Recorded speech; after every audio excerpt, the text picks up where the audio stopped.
വിശുദ്ധ മത്തായി എഴുതിയ സുവിശേഷം 22-ാം അധ്യായം 15 മുതൽ 22 വരെ തിരുവചനങ്ങൾ. ബരക്കുമോർ.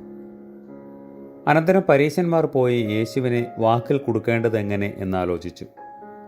ഹേരോദിനോടുകൂടെ സ്വശിഷ്യന്മാരെയും അവർ അയച്ചു. അവർ തന്നോട്, ഗുരോ, അങ്ങ് സത്യവാനാകുന്നു, ദൈവമാർഗത്തെ അങ്ങ് സത്യമായി പഠിപ്പിക്കുന്നു. അങ്ങ് മുഖപക്ഷമില്ലാത്തവനാകയാൽ ആരുടെയും താല്പര്യം നോക്കുന്നുമില്ല എന്ന് ഞങ്ങൾക്കറിയാം. കൈസറിന് തലവരി കൊടുക്കുന്നത് ശരിയോ അല്ലയോ? അങ്ങേക്ക് എന്തു തോന്നുന്നു? ഞങ്ങളോട് പറഞ്ഞാലും എന്ന് പറഞ്ഞു. യേശു അവരുടെ ദുഷ്ടത മനസ്സിലാക്കി അവരോട്, കപടഭക്തരെ, നിങ്ങൾ എന്തിന് എന്നെ പരീക്ഷിക്കുന്നു?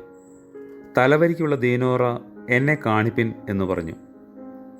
അവർ ഒരു ദീനോറ തൻ്റെ അടുത്ത് കൊണ്ടുവന്നു. യേശു അവരോട്, ഈ രൂപവും എഴുത്തും ആരുടേത് എന്ന് ചോദിച്ചു.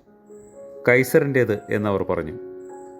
താൻ അവരോട്, അങ്ങനെയെങ്കിൽ കൈസറിൻ്റേത് കൈസറിനും ദൈവത്തിൻ്റേത് ദൈവത്തിനും കൊടുപ്പിൻ എന്ന് പറഞ്ഞു. അവർ ഇത് കേട്ട് അത്ഭുതപ്പെട്ടു പോയി.